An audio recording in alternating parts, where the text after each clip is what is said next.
Covid-free durante la prima ondata, il comune di Longarone dallo scorso autunno in poi ha conosciuto tempi difficili a causa di Covid-19. Oggi la località di Castellavazzo riporta il territorio longaronese alla ribalta per un cluster diffuso all'interno della scuola elementare dell'infanzia che ha costretto il sindaco ad emettere un'ordinanza di chiusura dell'edificio almeno fino al prossimo 2 novembre. Penso che sia una scelta responsabile e doverosa. Adesso il numero dei positivi è salito a 33, abbiamo anche oltre un 110 persone che sono in quarantena, quindi in isolamento.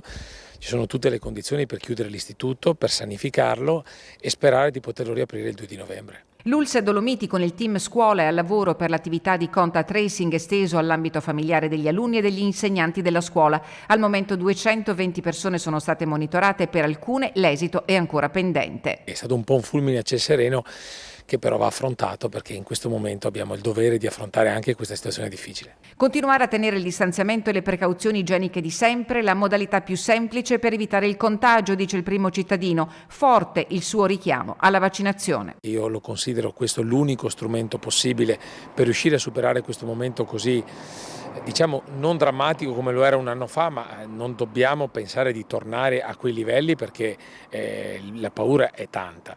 Quindi questo è l'appello che faccio ai miei cittadini longaroni di tutta la provincia di Belluno, di tutto il nostro paese. C'è bisogno sicuramente di serrare le fila perché ci stiamo avvicinando all'inverno e non possiamo sicuramente permetterci di avere un inverno come quello dello scorso anno.